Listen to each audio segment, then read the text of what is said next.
Yes, hello again. Welcome back to Classic Dirt Bike TV and to the 2025 Offroad Motorsport Festival held here in the superb grounds of Drumlanrig Castle.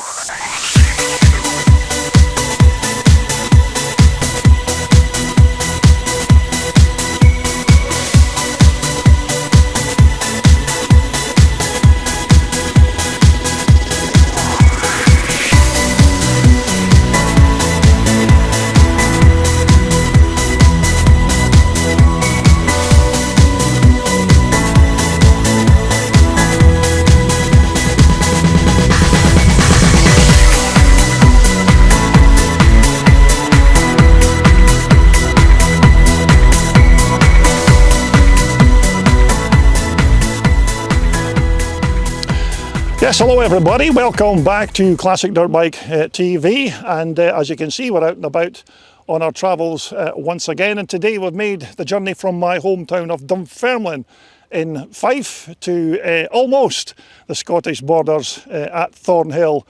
near Dumfries to cover the 2025 Offroad Motorsport Festival that's to be held here in the fantastic grounds of Drumlanrig Castle. Now, this event is, as usual, hosted by the very experienced Galloway Motorcycle Club, and one of the main sponsors for this weekend is Fraser Dykes and his AMD Contract Services company. So a big thanks to Fraser Dykes and all of his team for preparing the grounds around Drumlanrig Castle for this blockbuster weekend.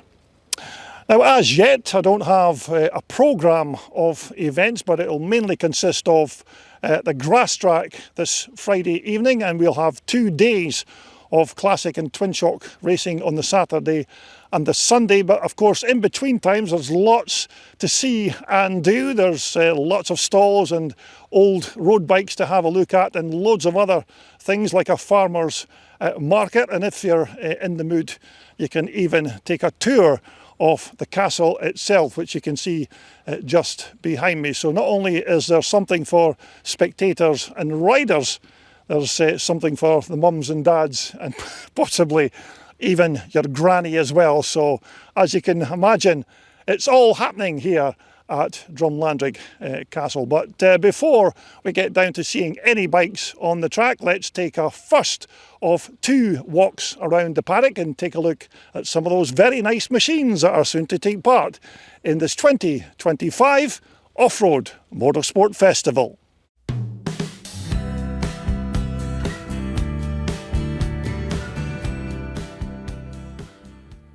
Okay, so these bikes that we're just about to take a look at are some of the machines I managed to grab during the Friday, which was prior to any track action taking place. So we'll have a look at some of these Friday afternoon bikes, and in the next video we'll have a look at the opening ceremony and the Friday evening grass track racing. But it looks like there'll be at least one other paddock walkabout, or possibly even 2, as I've not been through all of the footage as yet. Okay, so the very first bike that I came across on the Friday was John Porteous's 1977 RM250 Suzuki, and this was one of the first bikes that were being offered up for sale on the day. A bike I think that would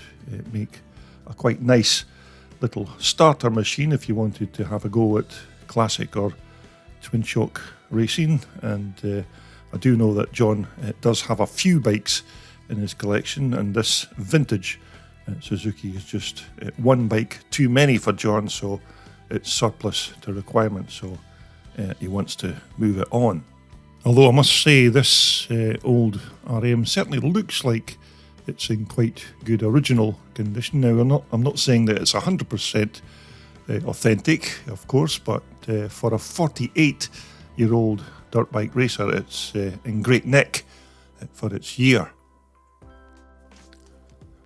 Now, as you could imagine, there were literally hundreds of bikes at this off-road motorsport weekend at Drumlanrig, and in the 2.5 hours of filming that I did around the paddock, I never even covered half of the bikes that were on display. So if your particular bike is not featured, then my apologies. And the ones that we did manage to capture, like John's RM here, were the lucky few.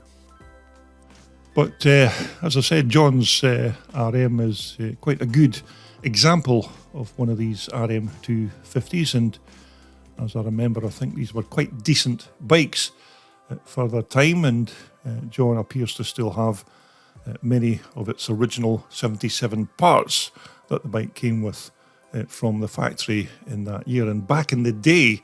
they do say that you could just take this bike straight out of the packing crate and put it on the track, and with the right rider in the saddle, you could start winning races without any major modifications to the suspension or engine.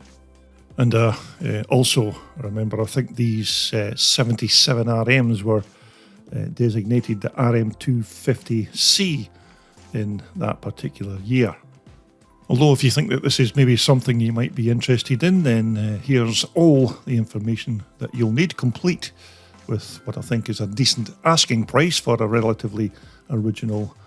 bike. And of course, John's contact number at the bottom there. So there you go, that's our first bike, a good clubman's starter machine to get you into the classic or twin shock racing scene. £2,500 there for the bike, and then just kit yourself out with all the regulation safety gear of boots and helmet, etc., and you're good to go. And then join the twin shock and classic racing brotherhood, where you'll never meet a much nicer band of people. Okay, so next up, it's Colin Coley's very nice 1966 BSE 500, and this particular British-made classic is fitted with a quite high-quality Faber chassis. Now, these Faber-made frames were the brainchild of Howard Fox and Miles Webb, who I think produced one of their first chassis back in 2000. And as I recall, these BSE Victor chassis are upgraded versions of the stock BSE frames with various modifications and upgrades, and I think to date more than 120 of these Faber frames have now been sold. Now, I'm certainly no expert on these big BSE singles, but I'm pretty sure that this is a B44 500, and although my memory is not what it used to be, I do remember that there were 3 different models of this 500 made in '66. One, I think, was the Victor 441 GP, and there was also the Victor 441 Enduro, and of course the Victor 441 Roadster, which I think was later called the Shooting Star. But there was certainly a very good turnout of vintage classics for Drumlanrig this year, which will become evident when you see the lineups when we eventually get down to posting the racing from this event, where you'll be able to see Colin's BSA and many others when they take to the track in the pre-68 Unlimited class. But anyhow, Colin's Faber BSA does have a couple of non-stock standard parts bolted onto it, as you'd imagine a 59-year-old bike to have, including this Maico front hub and brake, which is certainly something that I've never seen before on one of these old Bizas. And here at the back, the old 1966 dampers have been swapped for what looks like a nice pair of quality RockShox, which, as you're probably aware, are made right here in the UK. So there you go, that's our first British classic of the Friday afternoon. A nice Faber framed BSA 500 belonging to Colin Coley. Okay, so next on the list is a couple of quite nice RM400 Suzukis, although as to who these bikes actually belong to, I don't know, because the bike's race number wasn't actually listed in the race programme, and I certainly couldn't find any mention of the bike in the lap scoring transponder results either, so who knows, maybe these bikes weren't even racing and they were maybe just a nice pair of show bikes. But either way, a lovely pair of 400 RMs, probably from around the early 1980s. Now, both of these bikes did have the letters HIP on the side panels, so I'm assuming that that's an abbreviation of the owner or maybe the company that built the bikes. But if these are your RMs, then you can certainly leave a comment at the bottom of the video player, and we'll put the name to the bikes maybe in a later Paddock walkabout video. But there's certainly no question that these bikes have been very well put together, and this one here has got some nice trick parts on it, despite, of course, those black wheels, which we'll not go into, but it does have some neat parts like a quality DG race exhaust and a pair of quality YSS shocks on the rear. But anyhow, hopefully we'll be able to put a name to this bike in a later video from Drumlanrig when we do another walkabout tour of the Paddock. So this was mystery bike number 2, another quite superb looking HIP RM400, another fine example of one of these awesome RM400s from possibly the late 1970s or early 80s. A bike, I have to say, that you don't see that often at these kind of classic or twin shock events these days, but for their time, these RM400s were quite decent machines, and as I remember, they had a good strong steel chassis, decent suspension on the front and rear, well, decent for the late 1970s anyhow, and to top it all, of course, it had this 402cc two-stroke case reed valve induction 5-speed engine that, as I recall, I think these motors put out around the 43 horsepower mark, which wasn't too shabby for a two-stroke 400. But certainly it was quite nice to see a pair of good quality RMs once again, but as I said, I don't know who both of these bikes actually belong to, but hopefully we'll manage to clear up that particular mystery later in this Drumlanrig 2025 series of videos. So there you go, a quite nice pair of Japanese RM400 Suzis. Right, now these next pair of bikes weren't actually taking part in the scramble at Drumlanrig, but these bikes were just about to set off on the classic bike road run as part of the weekend's events. And although they're maybe not full-blown off-roaders, they were such a nice pair, I just thought we'd add them to the Paddock mix of machines. So this one here, as far as I can tell, is a Shenny framed Triumph Twin 500, which I expect is quite a rare beast in terms of it being a road bike, but it's certainly a thing of beauty, I must say. A proper old school British built classic, that's for sure. Now the chassis on this particular bike, as you know, would have been built by the late Eric Shenny, who was quite famous for his old school type of engineering, when he'd simply take a piece of chalk and he would draw a frame design on his workshop wall, and if he didn't like the look of what he'd just drawn, he'd just simply rub it out and start again until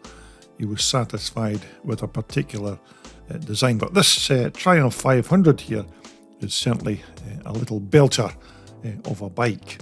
Not, as I said, a full-blown off-road scrambler, but very nice nonetheless. And again, this other Triumph is another nice piece of kit, and the owners even left the ignition keys in the lock there on the right hand side of the bike in case anybody wants to just take it out for a test drive. But both the bikes, as I said, weren't actually taking part in the weekend scramble, and just the club road runs, but they just looked like a nice pair of classics, so as I said, I just thought I'd add a few shots of them in this particular Paddock video. Okay, moving right along, and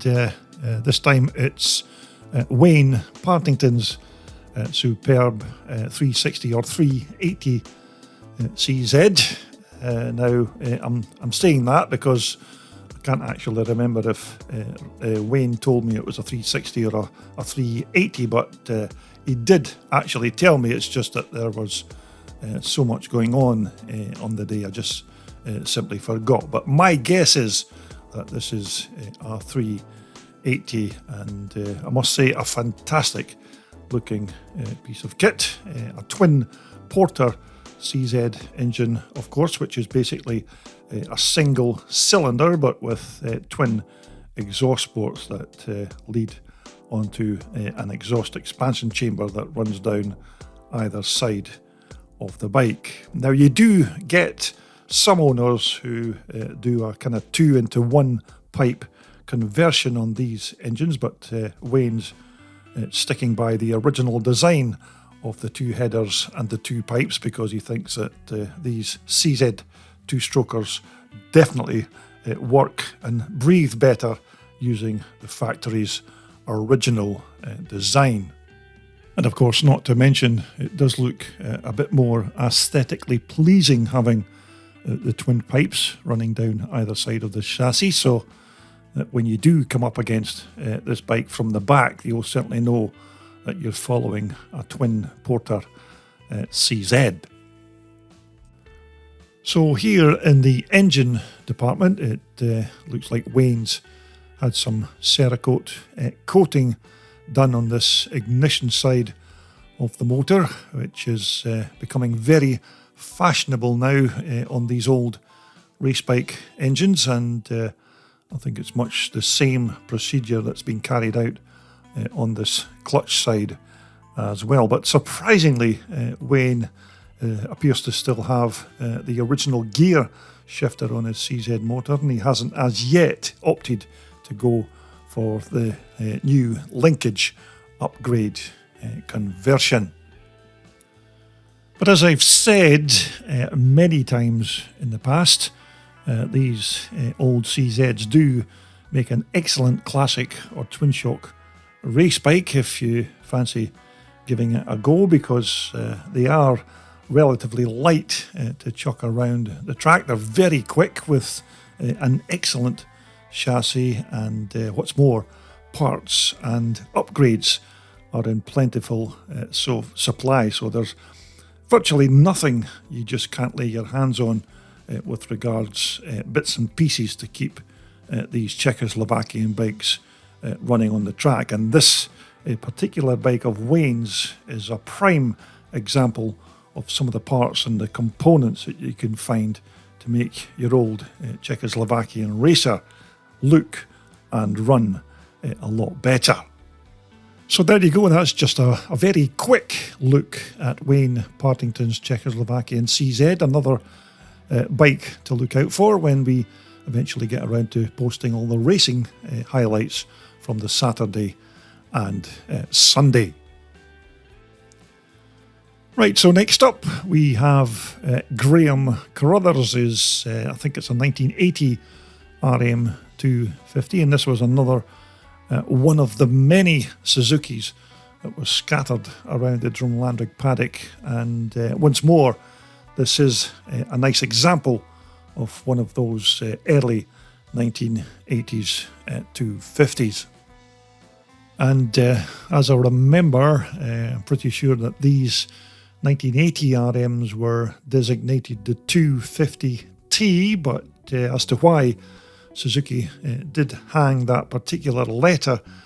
onto the model number. Nobody seems to know why, but I do remember some of the bike testers of its day giving this bike a quite fair appraisal for that year, and most of the parts that were fitted to the bike more or less did what it said on the tin, but in the handling stakes it was certainly outdone by some of the other Japanese rivals that had a much better overall package. And once more here in the engine department, this 250 two-stroker, like its bigger 400 brother, did have a case reed valve induction system fed through what was originally at the time a 36mm Mikuni carburetor. Now, there were 5 speeds inside this motor, so there were certainly plenty gears to keep your left foot busy shifting the cogs. Now, the ignition sparks was by way of an electronic CDI system, and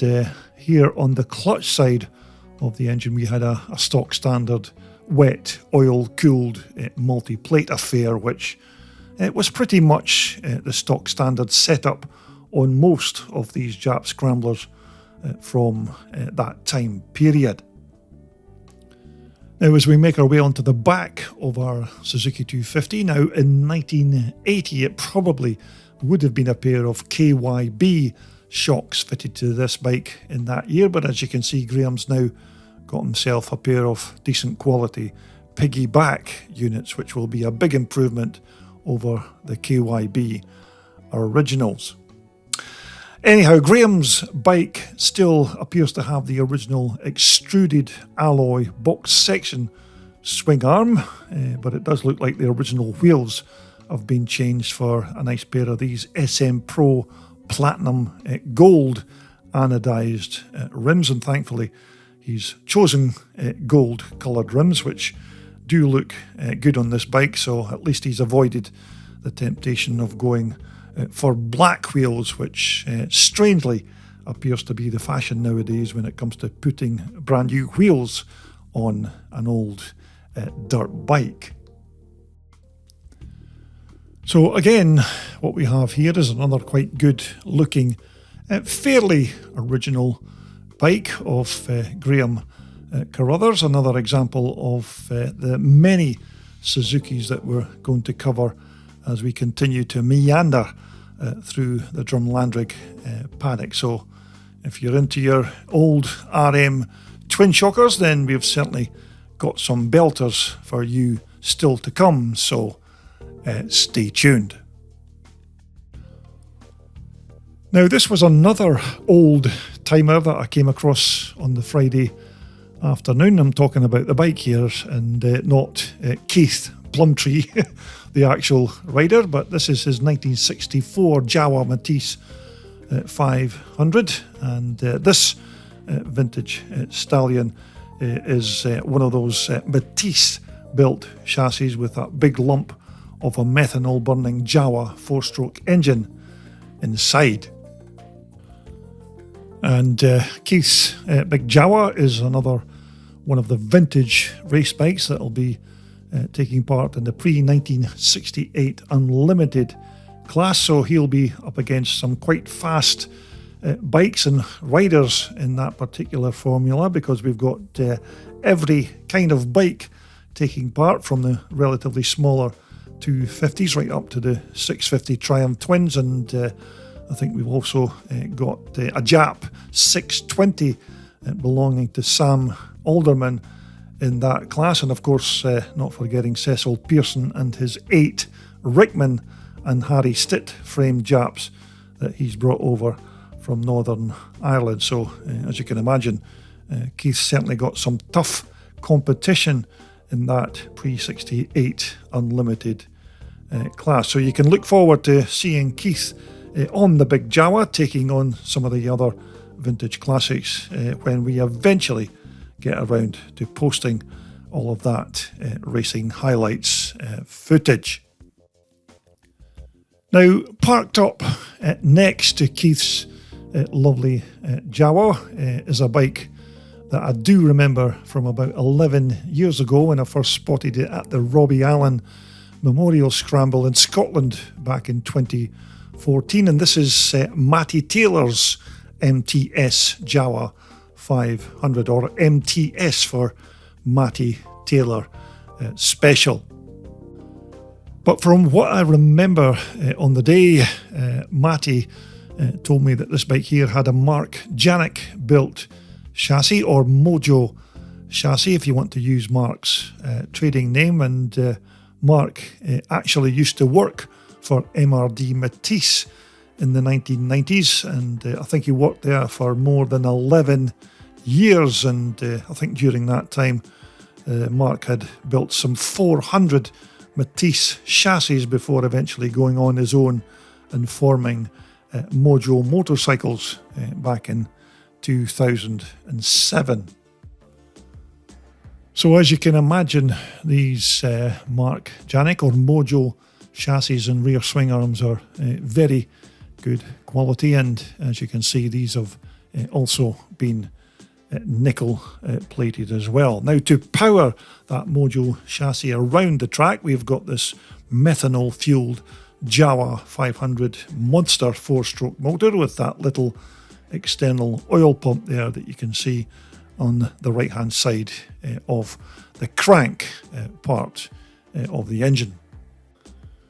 And as we make our way on to the transmission side, I'm pretty sure that this engine here has got a dry clutch on these big Jawas, and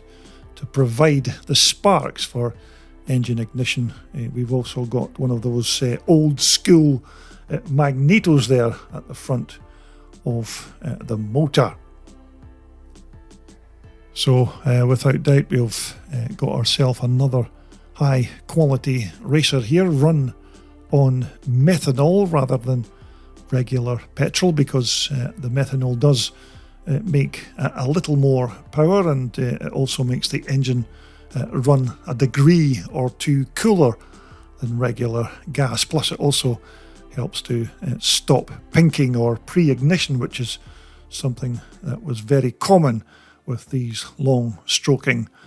four-banger motors, a method that's also used to good effect with the old Jap race engines from the 1930s and 40s, when they were all used for speedway and dirt flat track racing. And in terms of the transmission on Matty's engine, it looks like we've got ourselves a Norton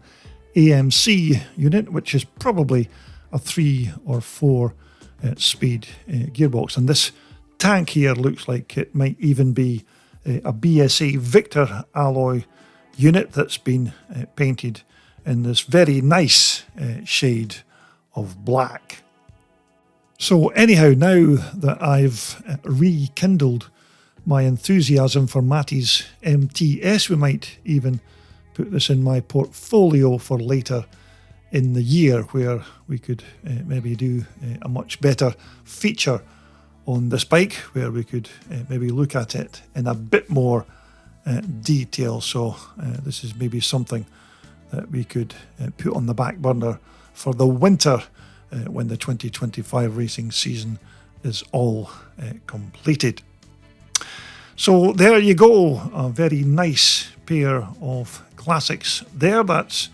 Matty Taylor's MTS Jawa, and of course Keith Plumtree's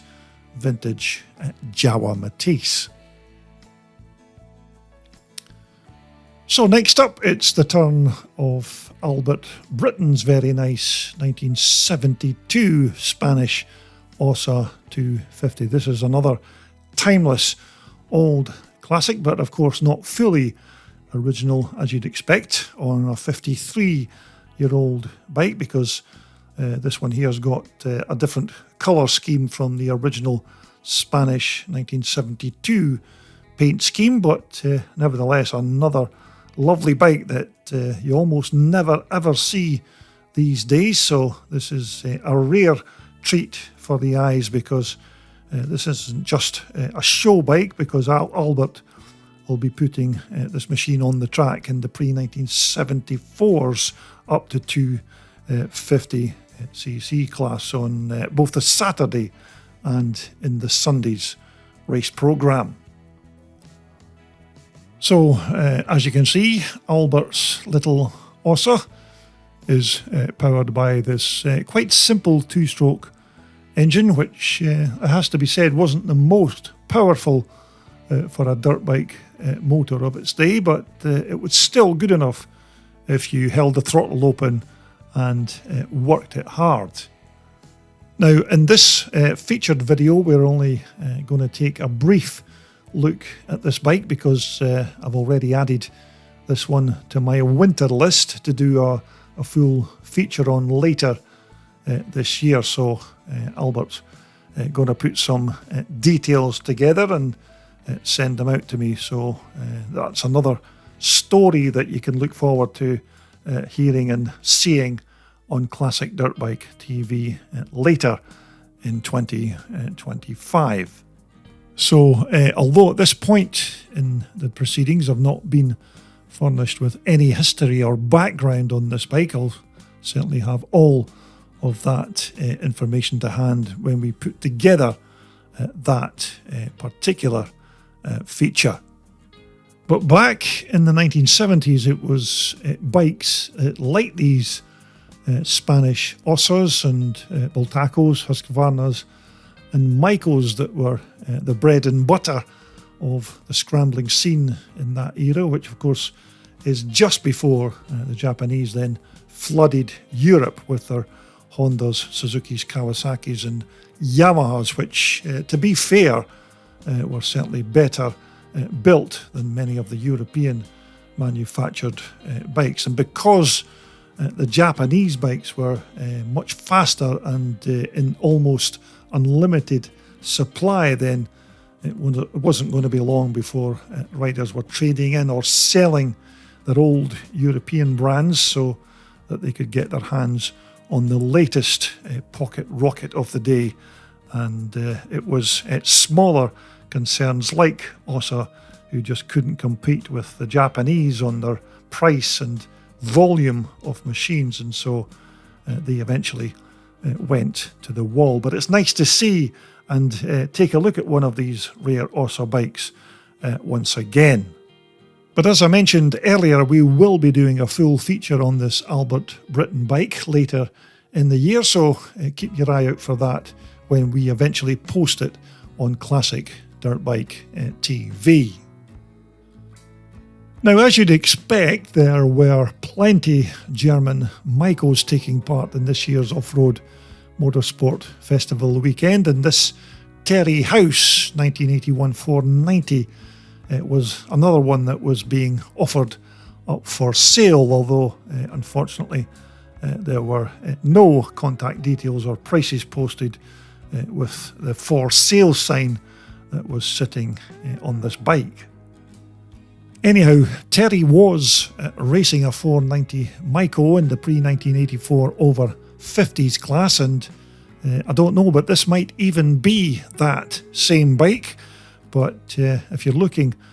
for an endorsement about just how fast this bike is, then make a point of watching the racing highlights when Terry takes to the track, because as I said, I'm not entirely sure if Terry has two of these Maicos, but if this is the actual machine that he was riding on the day, then take it from me, this was probably the fastest thing on the track over the entire weekend, because I've never actually seen a 490 Mega 2 as quick. So if this was indeed the bike that Terry was using, you'd probably best apply for your pilot's license now if you want to keep control of this particular 490 rocket ship.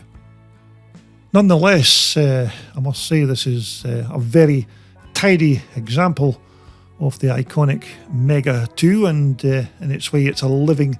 testament to just how good these bikes were back in 1981, because riders are still using them to this day 44 years later and still winning races. So what more of an endorsement could you ask for with regards a motorcycle's racing pedigree? But if you're looking for a bike that will scare you shitless, then strap on this 490 for a trip to the moon. Right, so as I continued my short stroll through the Drumlanrig Paddock, you just couldn't help but notice this superb collection of Geboers built RM Suzukis, which I think I counted about 7 in all. So if you're into your RM Suzukis, then you'd certainly be in Suzuki heaven when you come across this quite impressive collection. So front and centre, we've got 2 Jan Geboers built RM500s, and I think there's a 465 there as well, and I'm sure there were another couple of 400s and 465s in this collection as well. But it was a bit like being in the middle of a Suzuki sweet shop. I just didn't know what bike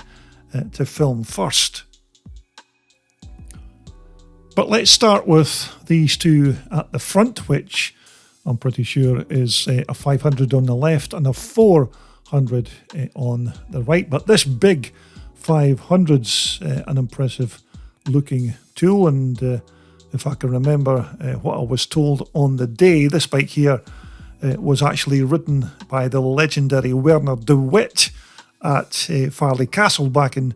2013, which I'm pretty sure I've got some video footage of in my archives somewhere, but you can see that it's a quite trick looking piece of kit. And also in this shot here you can see the RM400, which is equally as impressive as that 500, but I'm pretty sure that most of the bikes in this collection weren't actually taking part in the 2 days of racing, because there was certainly no mention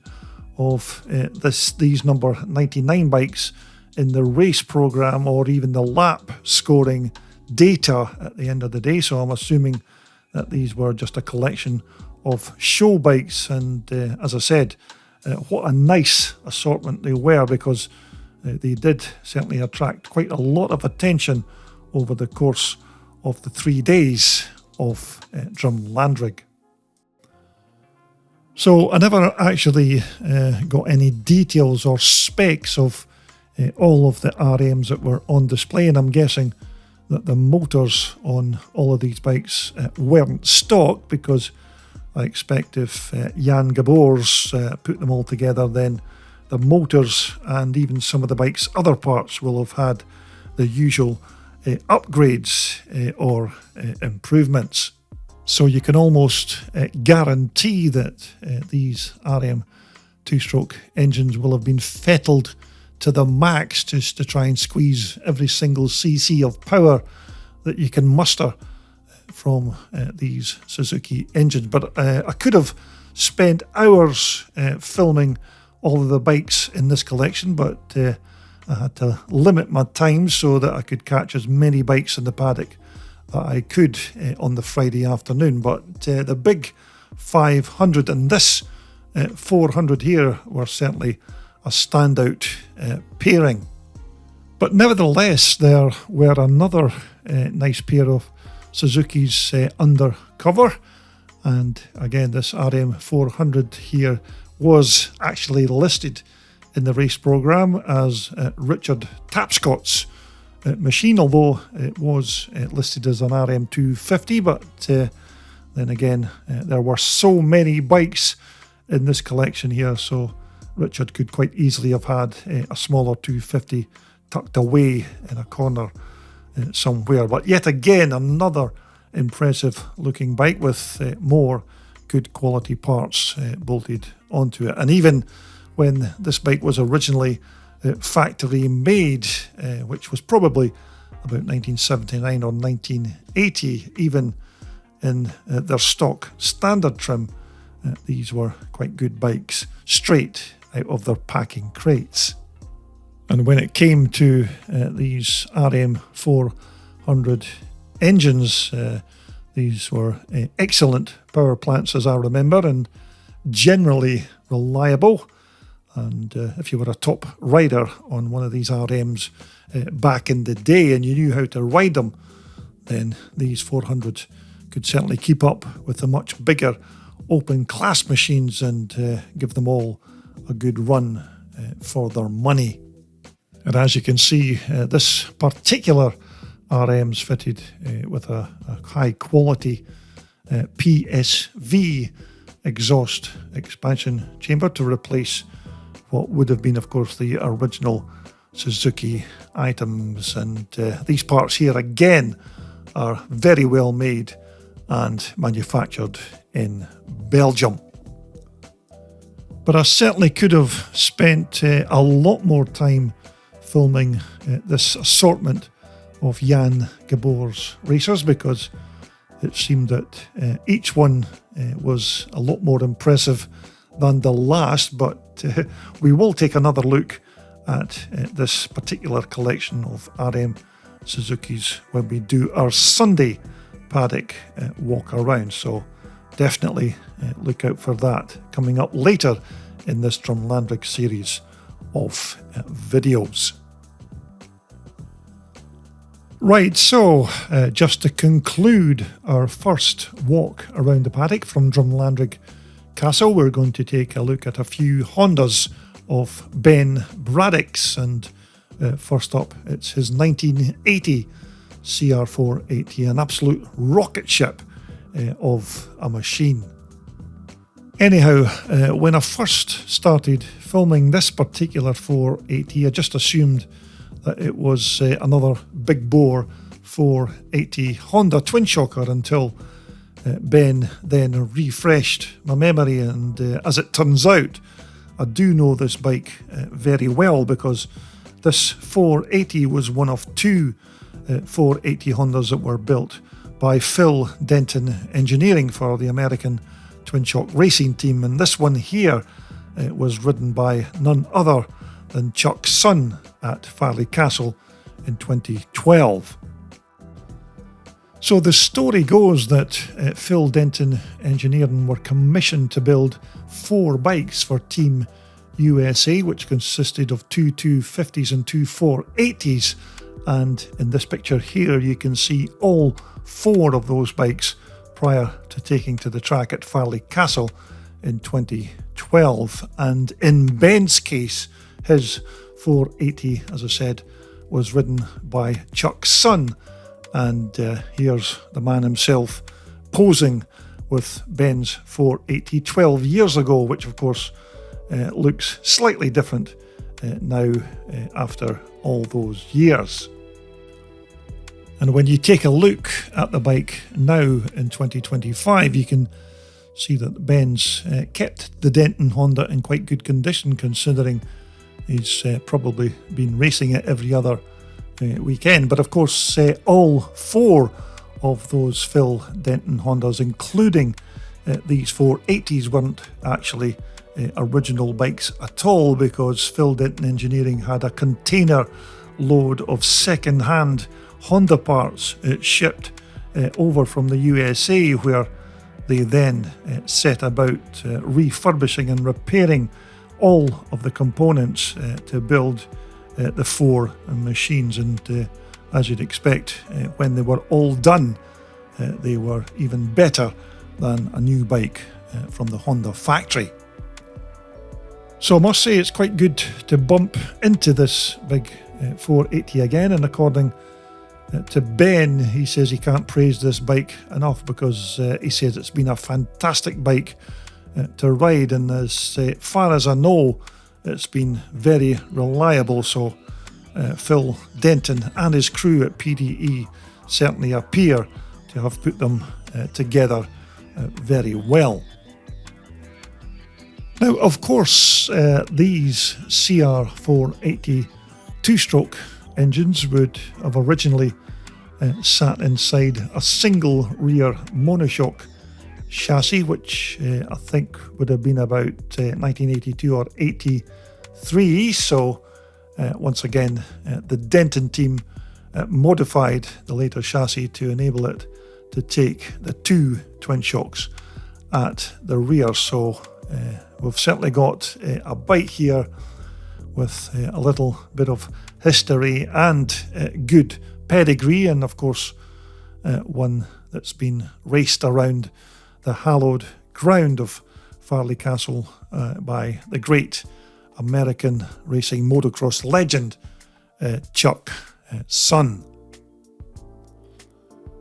Anyhow, this was another 480 that Ben had on display, which I expect could be his number one race bike, although mind you, that Chuck Son 480 might be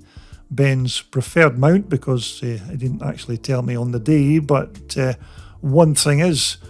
for sure, they'll both be equally quick, as these 480s, of course, as you know, aren't for everybody, and they're not the sort of machine for your average club rider who wants to just toddle around the track at the odd weekend. These are seriously quick machines where only the very brave need apply to ride them. But it was superstars like the late Danny Magoo Chandler who could certainly make these 480s go, and Danny was well renowned for his antics on his CR480, which naturally was in the later 83 monoshock chassis. But mind you, Ben isn't even content having two 480 rocket ships in his collection. He's went and raised the bar even higher and added this ballistic missile to his assortment, and this time it's a Mugen 480, which is basically a tuned up version of the standard 480 with all the bells and whistles and sports parts to make it run even faster. So just how much speed and grunt do you need from your 480? I don't know, but I can imagine that this one here will be like having a stock 480 on steroids. Now, as I recall, Mugen, of course, is an independent company from Honda, but they do manufacture all kind of parts to make Honda motorcycles and even Honda racing cars go a lot faster. And that Mugen name translates to without limits, which is why you get things like Mugen Power listed on a lot of their parts, which, as I said, again denotes unlimited power. So, bearing in mind what I did say about the stock standard 480, this Mugen upgrade on this bike will probably propel it along the track at Star Trek velocities. So, warp factor 5 is indeed a genuine possibility with this particular CR 480. And once again, here at the back of our Mugen 480, I'm guessing that this alloy swing arm is another upgrade from the stock standard part, and this one here definitely has the look of a custom made component, because it's quite radical and different from the one that was fitted to the Denton bike, but it still looks functional and quite strong in its construction. So there you go, this is yet another bike to look out for when we post all of the racing highlights later in this Drumlanrig 2025 series of videos, because we still have another 2 Paddock walkabouts to show you from this off-road festival weekend. But there you go, a very nice trio there of 480 Hondas to finish off our Friday afternoon's walk around the 2025 Drumlanrig Castle Paddock. Well, there you go. That just about concludes our first instalment from the 2025 Offroad Motorsport Festival here at Drumlanrig. That's our first of 2 Paddock walkabouts, but of course we have plenty more action to come from this event throughout the weekend. And next up on my YouTube channel will be all the action from the Friday evening's grass track event. So from all of us here at Drumlanrig Castle, for the time being, it's cheerio for now.